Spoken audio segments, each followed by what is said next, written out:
The morning Margaret Carver told her father she would build her own ranch, the sky over the Wyoming territory burned the color of a branding iron, and she did not blink once while she said it.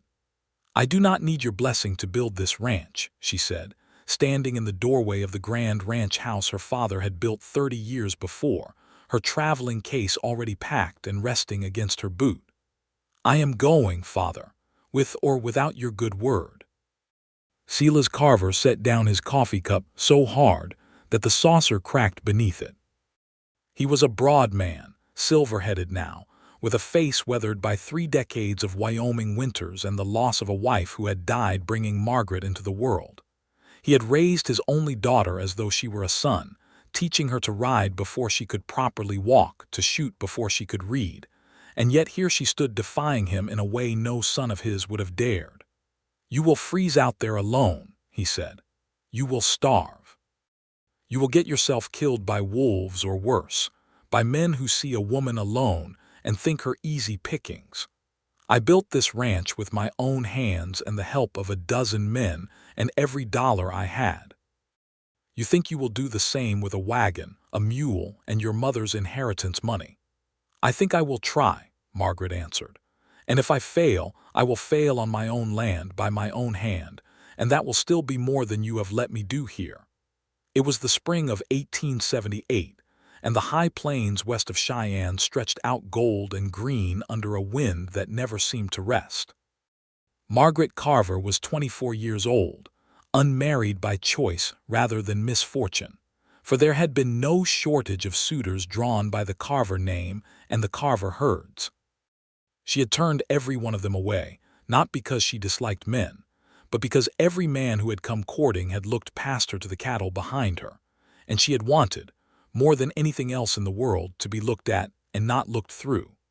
Her mother, Eleanor Carver, had left her a small parcel of land near Bitterroot Creek, 40 miles northwest of the family spread, land that had come down through Eleanor's own family from a homestead claim filed back in the 60s. It was rough country, cut through by the creek and edged by cottonwoods, with good grass in the low places and a spring that never ran dry even in August. Margaret had ridden out to see it 3 times in the past year, always in secret, always coming home with dirt under her fingernails and a fire in her chest that would not be put out. "That land will kill you," her father said now, following her out onto the porch as she hefted her case. "There is nothing out there. No neighbors within a day's ride except Old Man Cole, and he is not the kind of neighbor a young woman wants." "Then I will make neighbors," Margaret said. "I will hire hands. I will build a cabin and then a barn, and then I will bring in cattle. And in 5 years' time you will ride out to see me, and you will see a ranch as fine as this one." "You will bring shame on this family," Silas said, and his voice cracked on the last word, not with anger but with something closer to fear, though Margaret was too full of her own resolve to hear it as such. A woman alone on the range, taking up with hired men, no husband, no chaperone. "People will talk." "Let them talk," Margaret said. "I have listened to people talk about me my whole life, Father. I would rather they talk about a ranch I built than a marriage I never wanted." She climbed onto the wagon seat beside the mule she had bought with her own money, saved dollar by dollar from selling her needlework and her mother's old jewelry, and she did not look back as she drove out through the gate. Silas Carver stood on the porch of his grand house and watched his daughter disappear over the rise, and though he would not have admitted it to any living soul, his eyes were wet by the time the dust settled. The road to Bitterroot Creek took 2 full days, and Margaret camped alone the first night beneath a sky so thick with stars it looked like spilled sugar. She was frightened, though she would never have said so, and she kept her father's old Colt revolver within reach the whole night, listening to the coyotes calling to each other across the dark. But when the sun rose, she felt something unclench in her chest, some tightness she had carried her whole life inside her father's house, and she drove the rest of the way singing hymns to keep herself company. She reached the creek land by mid-afternoon of the second day and stood for a long while just looking at it, at the cottonwoods bending in the wind and the grass rolling gold to the horizon, and she thought, "This is mine. No one gave it to me and no one can take it from me." And she wept a little, from joy and from terror in equal measure. And then she got to work. The town nearest to Margaret's new claim was called Larkspur, a scattering of clapboard buildings around a dusty crossroads that boasted a general store, a livery stable, a church with a bell that had cracked its first week and never been replaced, and a saloon that did double duty as the only place in town to hear news from the outside world. Margaret drove her wagon into Larkspur on her third day, needing lumber, nails, and most of all, hands to help her raise a cabin before the first frost. It was outside the livery stable that she first saw Amos Lockhart, and she would remember the sight of him for the rest of her life, though at the time she thought only that he looked like a man who had not slept indoors in some while. He was perhaps 29 years old, tall and lean in the way of men who had ridden hard country for a living, with sun-browned skin and dark hair that curled out from beneath a hat gone soft and shapeless with weather. He was shoeing a horse that did not want to be shod, and he was talking to the animal in a low, patient voice, the kind of voice a man might use on a frightened child, and the horse had gone still and was listening to him the way Margaret found herself listening, standing there in the street with her wagon reins forgotten in her hands. "That is a fine trick," she said, when he had finished and the horse stood quiet at last. "Talking a horse into good behavior." Amos looked up and Margaret saw that his eyes were a clear hazel, the color of creek water over stones, and that there was a scar along his jaw that had healed white against his tan. "It is not a trick, ma'am," he said. "It is just listening. Most creatures will tell you what they need if you give them the chance to." "Is that so?" Margaret said. "And what do I need, Mr. Lockhart?" he said. "Amos Lockhart. And I could not say what you need, ma'am, seeing as you are not a horse." There was a dryness in the way he said it that made Margaret laugh before she could stop herself, a real laugh, the kind she had not laughed since she was a girl, and something in Amos Lockhart's face shifted at the sound of it, a softening around the eyes.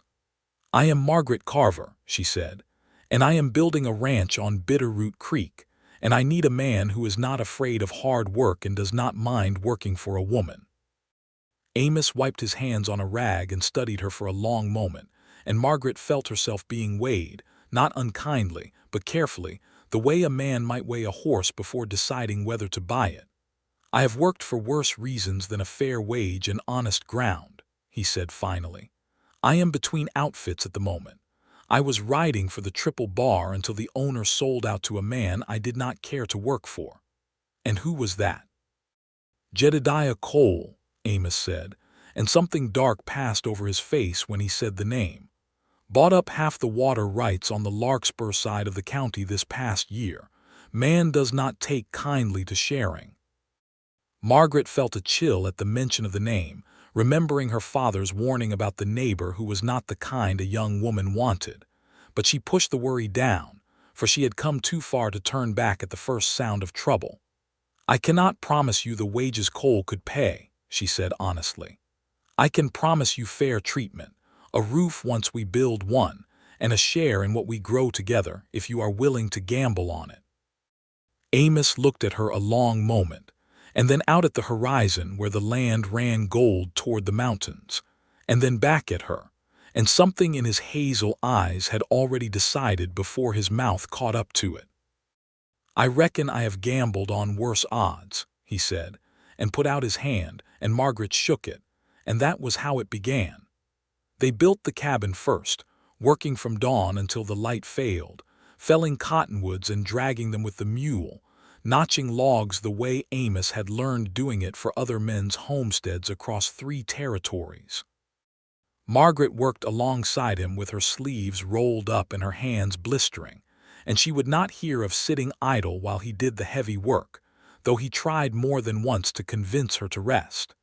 "You are going to ruin those hands," Amos told her on the third day, when she had torn a blister clean open hauling a log into place. "They are my hands to ruin," Margaret said, wrapping the wound in a strip of cloth without slowing her pace, and Amos shook his head and said nothing more, though she caught him watching her sometimes with an expression she could not quite name, something between admiration and worry. By the time the first frost touched the grass in October, they had a cabin with a good stone chimney, a corral of split rails, and the beginnings of a barn. Margaret had spent nearly all of her savings on lumber and nails, and a small herd of 20 cattle bought cheap from a rancher heading east, cattle that Amos had helped her drive the 30 miles from the railhead, the two of them alone under a sky that seemed to stretch on forever. They fell into an easy rhythm together, the kind that comes from two people who respect each other's work and do not waste words on complaint. In the evenings, after the cattle were settled and the horses fed, they would sit by the fire Margaret built outside the cabin door, since the inside was still too smoky with new mortar to be comfortable, and they would talk. "Where is your family, Amos?"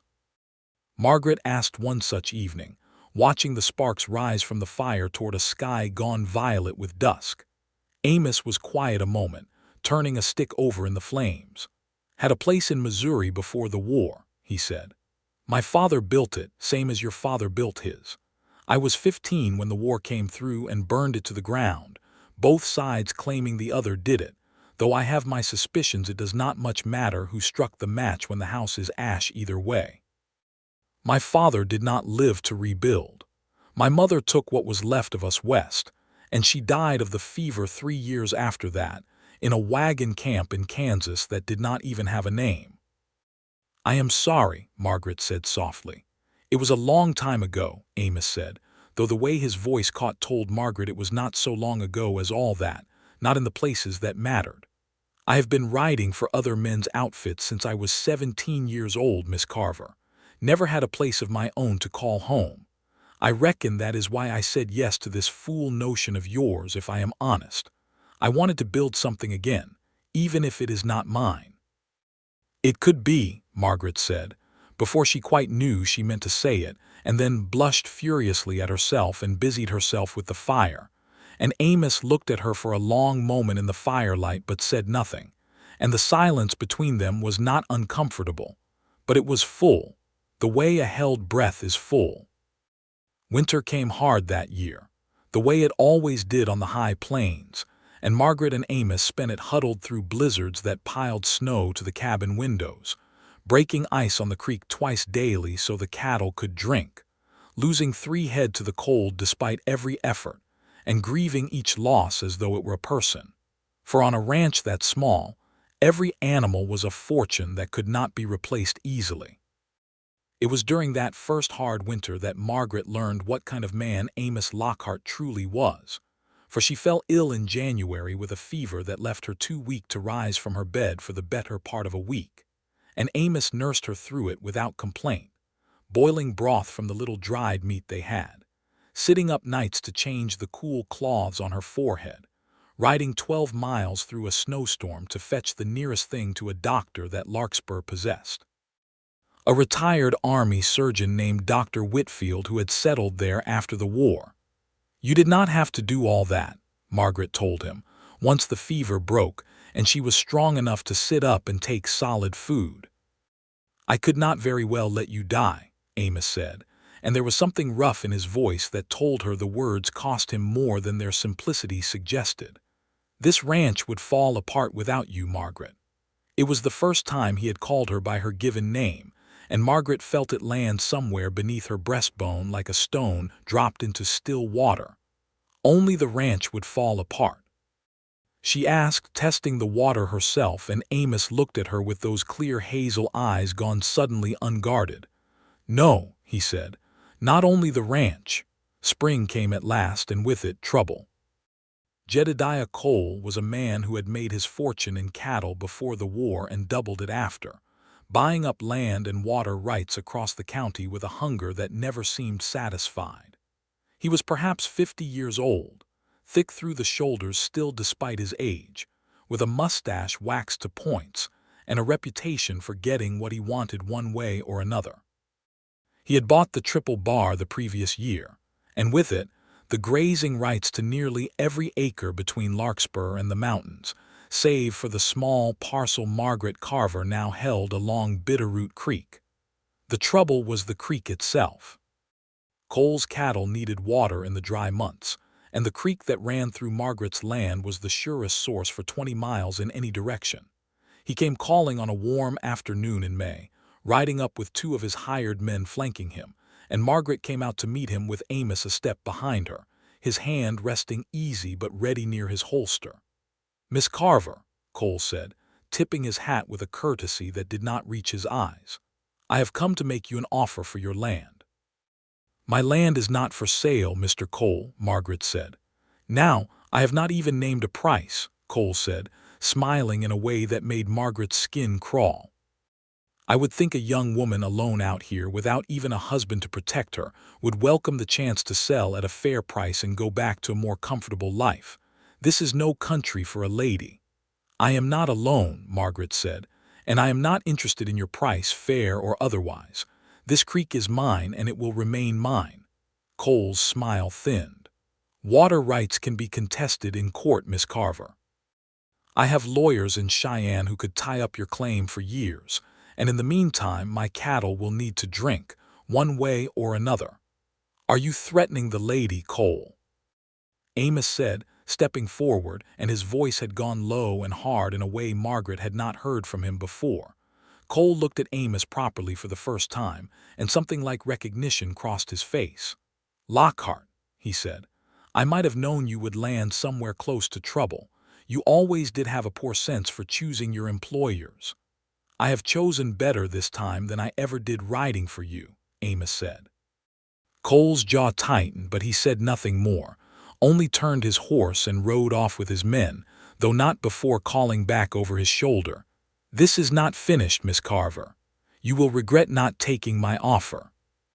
That night Margaret and Amos sat by the fire longer than usual, both of them troubled. "You worked for him," Margaret said. "Cole." "For a season," Amos admitted. "Before I understood the kind of man he was. He does not take defeat well, Margaret. You should know that going forward. He will not let this rest with words." "Then let him try something more than words," Margaret said, though her voice trembled slightly with the bravado of it. "I did not come this far to be run off by a man who cannot abide sharing a creek." Amos looked at her for a long moment, the firelight catching the determination in her jaw, and something in his chest ached with an admiration he had stopped trying to name as anything but love, though he had not yet found the courage to say the word aloud. "I will not let him hurt you," he said instead. "Whatever it takes." "I do not need protecting, Amos," Margaret said, though gently now, for she had come to know the difference between her father's kind of protecting, which had always felt like a cage, and this kind which felt like standing beside someone rather than in front of them. "I know you do not need it," Amos said. "I am offering it anyway." "There is a difference between needing a thing and wanting to give it."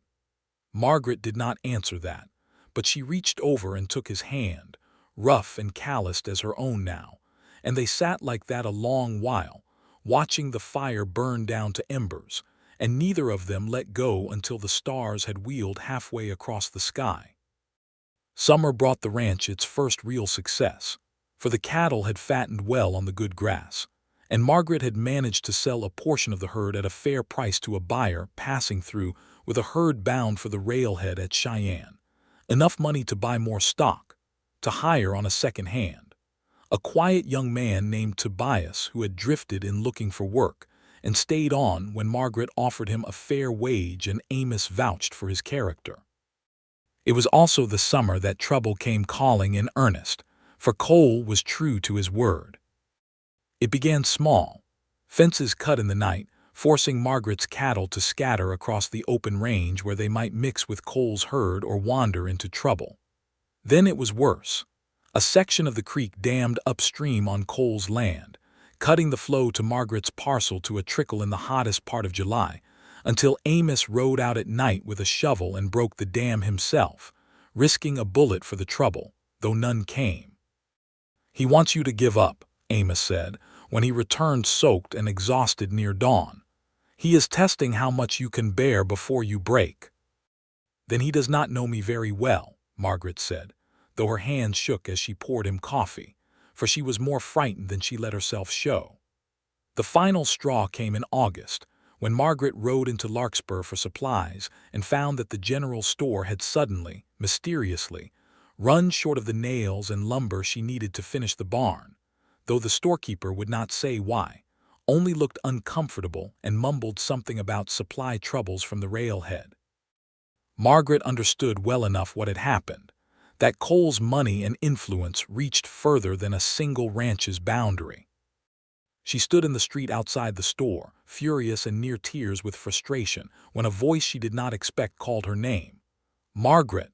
She turned to find her brother, Thomas Carver, sitting astride a fine bay horse, looking at her with an expression somewhere between concern and disbelief. "Thomas," she said, "what are you doing all the way out here?" "Father sent me," Thomas said, dismounting. "He has been asking after you all summer, though he would rather ride into a burning barn than admit it. I told him I would come see how you fared." Margaret felt a rush of complicated emotion at the mention of her father, pride and hurt and longing all tangled together. "And what will you tell him?" Thomas looked at her for a long moment, at the sun-browned skin and the calloused hands and the fierce light in her eyes that had not been there when she lived under their father's roof, and something in his face softened. "I will tell him his daughter has built something out here that most men twice her age could not manage," Thomas said. "And I will tell him he is a stubborn old fool if he does not come see it himself." Margaret laughed despite herself and hugged her brother for the first time in over a year, and told him everything about the cabin and the cattle and Amos Lockhart, and Thomas listened with growing respect and no small amount of surprise at the fondness in her voice whenever she said the hired man's name. "You are sweet on him," Thomas said, grinning. "I am nothing of the sort," Margaret said, blushing furiously, and Thomas laughed so hard he nearly fell off the porch step, and Margaret swatted him with her hat, and for a moment it was as though they were children again, before their mother died and their father grew hard, and their family grew complicated with grief and unspoken expectations. Thomas stayed 3 days, helping with the barn raising despite having never swung a hammer in his life, earning good-natured mockery from Amos and Tobias both, and by the time he rode back toward the family ranch, he carried with him a changed understanding of his sister's stubborn defiance, and a growing worry about the man named Cole, whose name Margaret mentioned with a tightness in her voice she tried and failed to hide. Autumn brought the crisis that would change everything. It started with smoke on the horizon, a thin gray line against the blue September sky that Amos spotted first, riding in from checking the herd at the far edge of the property. "Prairie fire," he said, bursting into the cabin where Margaret was mending a torn shirt by the window. "Coming from the west, moving fast with this wind. Margaret, we need to move the cattle now." They worked through the afternoon and into the evening with a desperation born of understanding exactly what a prairie fire could take from them, driving the herd east across the creek to the safety of the far pasture, Tobias riding hard to warn the nearest neighbors, Amos and Margaret doubling back again and again to be sure no animal had been left behind in the smoke and confusion.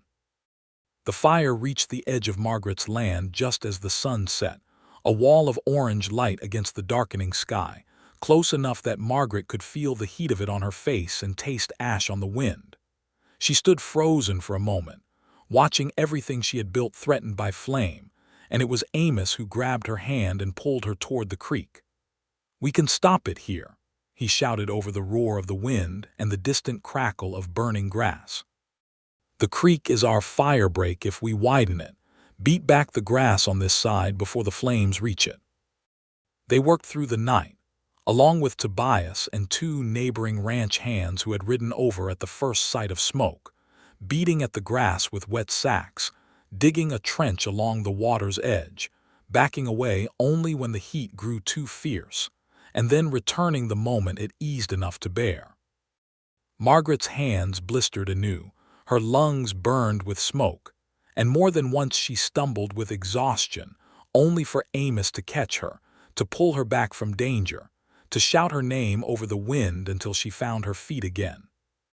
By dawn, the fire had burned itself out at the edge of the creek, held back by the trench and the water and the sheer stubborn will of 5 exhausted people who had refused to let it pass.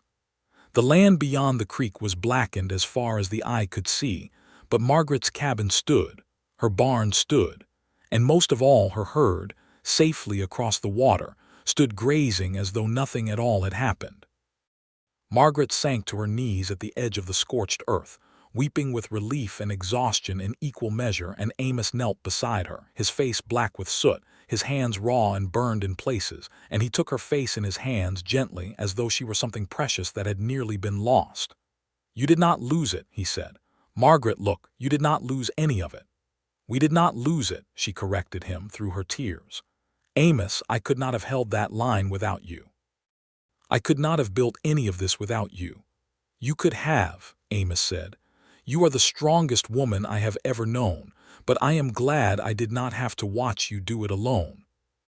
And there, kneeling in the ash at the edge of the creek that had saved everything they had built, with the sun rising pink and gold over the blackened prairie, Amos Lockhart kissed Margaret Carver for the first time, and she kissed him back with a fierceness that surprised them both. And when at last they drew apart, breathless and soot-stained and utterly undone, Margaret laughed through her tears and said, "That took you long enough, Amos Lockhart." "I was waiting for the right moment," Amos said, grinning despite the exhaustion etched into every line of his face. "I did not want you to think I was only after your cattle." "I would have known better," Margaret said, and kissed him again. They did not speak of what had passed between them to Tobias or the neighboring hands, not out of shame, but because some things are too new and too fragile to be spoken of before they have had time to root themselves properly in a heart. But anyone with eyes could see the change between them in the weeks that followed, the way Amos's hand would find the small of Margaret's back as they walked together checking fences, the way Margaret would bring him coffee first now, before anyone else, the way they laughed together over small things that would not have been funny to anyone else. It was Tobias, in the end, who first said it plainly, over supper one evening in October. "You two going to marry, or am I going to have to keep pretending I do not notice you mooning over each other like a couple of lovesick calves?" Margaret choked on her coffee, and Amos went red beneath his tan, and Tobias laughed so hard he had to leave the table. And that night, walking Margaret back from checking the horses, Amos stopped beneath the cottonwoods along the creek, the same trees that had nearly burned weeks before, and took both her hands in his. "Margaret," he said, and his voice was steadier than she had ever heard it, "I do not have much to offer you. No name worth speaking of, no land of my own, nothing but these 2 hands and whatever I can build with them. But I love you more than I have ever loved anything in this world, and I would be the proudest man alive if you would consent to be my wife." Margaret felt tears sting her eyes, and she did not try to stop them. "Amos Lockhart," she said, "you built half of everything I have with those 2 hands, and you gave me back a piece of myself I did not know I had lost. I do not need a name or land from you. I only need you. Yes, yes, I will marry you." They were married in December, in the little Crackbell church in Larkspur, with Tobias standing as Amos's best man and the storekeeper's wife making Margaret a wedding dress from good blue calico, since there had not been time nor money for anything finer. And Margaret did not care one bit, for she had never felt more beautiful than she did standing at the altar in that simple dress with Amos looking at her as though she were made of stars. Thomas came, riding the 40 miles through cold weather to stand witness for his sister, and he brought news that surprised Margaret more than almost anything else that difficult, wonderful year. "Father is coming," Thomas said just before the ceremony began. "He left 2 days behind me, said he could not, in good conscience, miss his only daughter's wedding, whatever fool notions had led her to it." Margaret's breath caught, and she looked toward the church doors, half expecting and half dreading to see her father's stern face appear. But the ceremony began before he arrived, and Margaret told herself she would not let his absence spoil the happiest day of her life, though her heart ached with the old, familiar longing for his approval that she had told herself, out loud and often, she no longer needed. She was wrong about the timing, however, for just as the minister pronounced Amos and Margaret husband and wife, and just as Amos leaned in to kiss his new bride before the small gathered crowd, the church door opened, letting in a gust of cold December air and the tall, silver-headed figure of Silas Carver, still dusty from the road, his hat in his hands. Margaret froze at the sight of him, and the church went quiet, everyone turning to see how this moment, so long threatened and so long delayed, would resolve itself. Silas Carver walked slowly down the aisle, his eyes fixed on his daughter, and Margaret braced herself for anger, for one final argument, for the same stubborn disapproval that had followed her out of his house nearly a year before. But when he reached her, his face was not angry at all. It was something far more complicated, grief and pride and regret all mixed together, and his eyes, when they met hers, were wet. "I am sorry I am late," he said, his voice rough. "The roads were bad." "You came," Margaret said, hardly daring to believe it. "I could not let my daughter marry without her father present," Silas said, "whatever foolishness came before it." He looked past her then to Amos, who stood watching the exchange with careful, wary eyes, ready to defend his new wife against any harsh word her father might offer. "Mr. Lockhart," Silas said, "I am told you have helped my daughter build something remarkable out on Bitterroot Creek." "She built it, sir," Amos said. "I only helped." Silas studied him a long moment, and then he nodded slowly, as though something had been decided. "I rode past the turn toward your land on my way here," he said. "I did not have time to see it properly, but I saw enough from the road. A good cabin, a sound barn, cattle fat and healthy despite what I hear was a hard fire this fall." He looked back at Margaret. "You did that, without my blessing, as you were so determined to remind me." "I did," Margaret said, lifting her chin, old defiance rising even now, even here at her own wedding. "You were right," Silas said, and the words seemed to cost him something enormous to say, a man who had never in his life admitted to being wrong about anything. "I should have trusted you. I should have seen the same strength in you that I saw in your mother, God rest her, instead of trying to keep you safe by keeping you small." "I am sorry, Margaret. I am proud of you. I do not know that I have ever told you that plainly, and I should have, long before now." Margaret's tears came freely then, and she embraced her father in front of the whole small congregation, and Silas held his daughter tight and wept without shame, an old stubborn man finally laying down a burden he had carried too long. "You have my blessing now," Silas said, when at last he stepped back, "for whatever it is worth to you at this late hour." "It is worth a great deal, Father," Margaret said, smiling through her tears. "Even if I did not need it to build the ranch, I am glad to have it now, to build a family." Silas turned to Amos and extended his hand, and Amos shook it firmly. "Take care of my daughter, Lockhart," Silas said, though there was no real warning in it, only the request of a father who had finally understood he could trust the man his daughter had chosen. "I intend to spend the rest of my life doing exactly that, sir," Amos said, and Margaret, standing between the two men who mattered most to her in all the world, felt something settle in her chest that had been unsettled since the day her mother died, a peace she had not known she was missing until it arrived.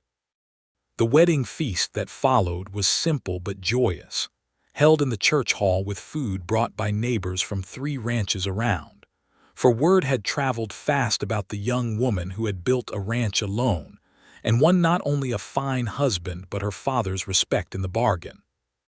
Even Dr. Whitfield came, raising a toast to the health of the bride and groom, and Thomas danced with every unmarried woman in the room until his boots wore thin, and Tobias got pleasantly drunk on the little whiskey that had been smuggled in despite the minister's disapproving frown, and told anyone who would listen the story of how Margaret Carver had outstubborned a prairie fire itself. Jedediah Cole was not invited, of course, though word of the wedding and Silas Carver's presence at it reached him soon enough, and something in the alliance now visible between the powerful Carver name and the small but stubborn Bitterroot Creek Ranch gave him pause. He did not trouble Margaret's fences again that winter, nor the following spring, For a man like Cole understood the currents of power in a county better than most, and understood that Margaret Carver was no longer a woman standing alone against him. Margaret and Amos returned to their cabin on the creek that night as husband and wife, and though the winter wind howled outside and the fire in the hearth burned low, Margaret Carver had never in her life felt so warm, so safe, so entirely and completely home. Winter passed into spring, and spring brought new calves to the herd, and with them, new life in more ways than one, for by the time the cottonwoods along the creek had leafed out green again, Margaret understood she was carrying a child. She told Amos on an evening in April as they sat together mending harness by lamplight, and she watched his face move through surprise and then joy and then a kind of wondering tenderness that undid her completely. "A child," he said, setting down the harness to take her hands. "Margaret, a child of our own. You are not frightened?" She asked, for she herself felt a mixture of joy and terror at the prospect, thinking of all the hardships the ranch had already thrown at them, wondering how they would manage with a baby besides. "Frightened does not begin to cover it," Amos admitted, laughing a little. "But I have never wanted anything so much in my life as I want to see our child grow up on this land, Margaret. To know that whatever came before, whatever hard road brought me here, it led me to this. To you, to this." The pregnancy was not without its difficulties, for ranch life gave no allowances for a woman's condition, and Margaret continued her work as long as she was able, though Amos fretted constantly and Tobias took to doing the heaviest chores himself without being asked. And even Silas Carver, when he rode out that summer to check on his daughter, brought with him 2 hired women from his own ranch to help with the cooking and cleaning until the baby came, an offering of help that Margaret, older and wiser now in the give and take of family, accepted with gratitude rather than pride.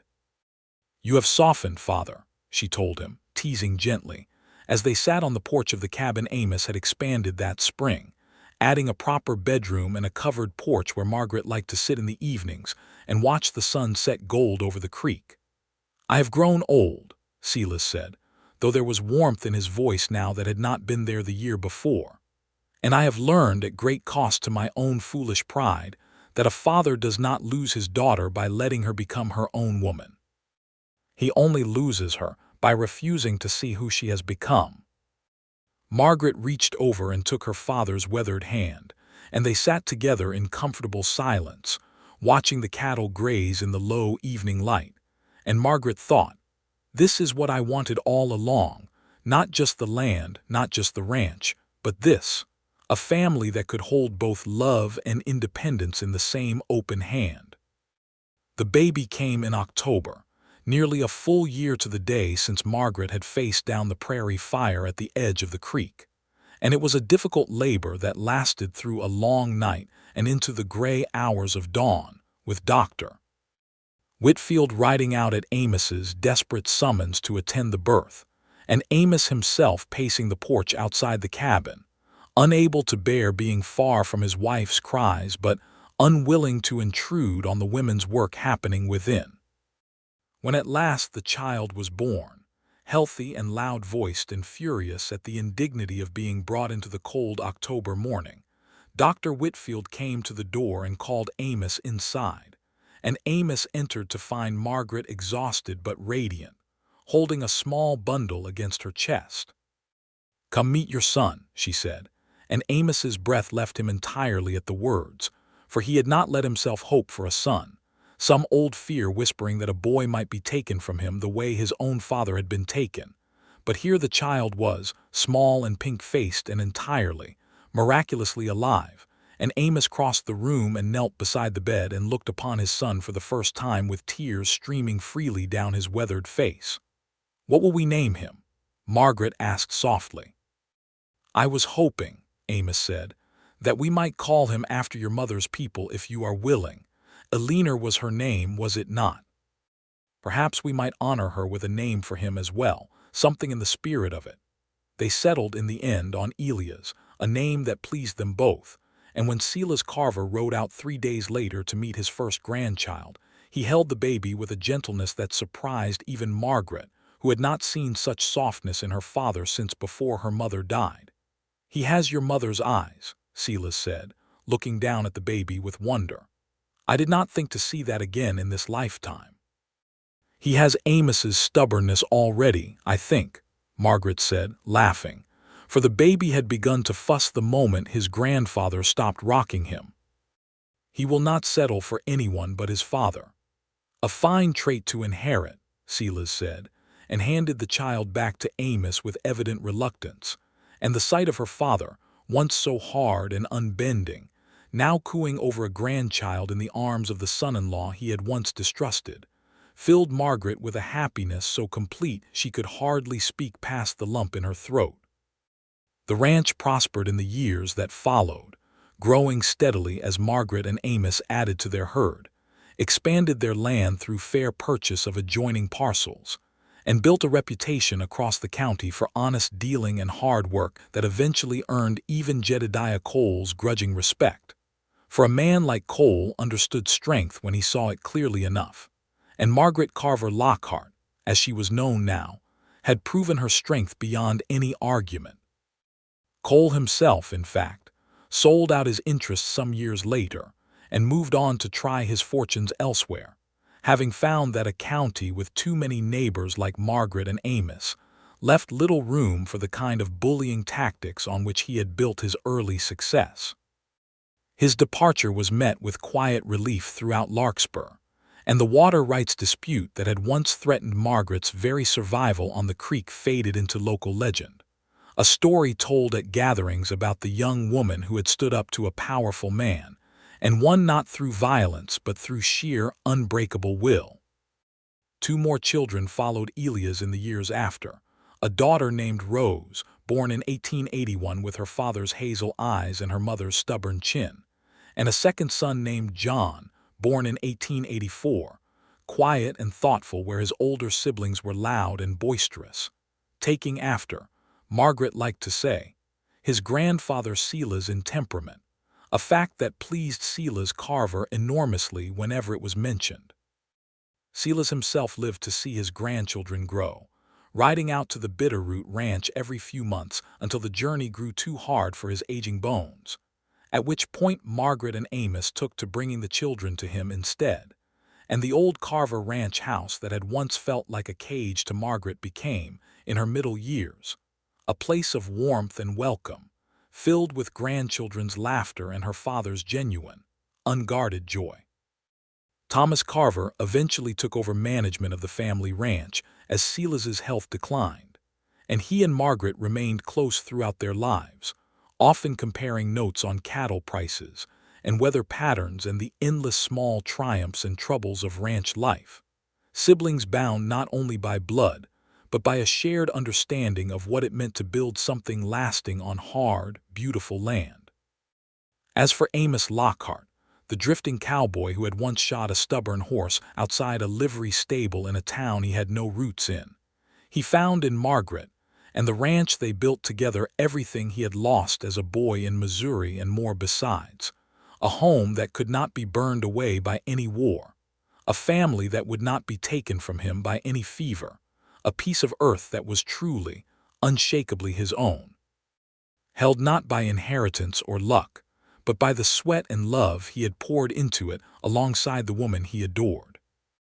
On the evening of their 10th wedding anniversary, Margaret and Amos sat together on the porch of the house that had grown, over the years, from a single cabin into a sprawling ranch house, nearly as grand as the one Margaret had left behind, though it never felt as cold or as guarded as her father's house once had, filled as it was with the noise and mess and love of 3 growing children, and the easy affection between 2 people who had built every single board of it with their own hands.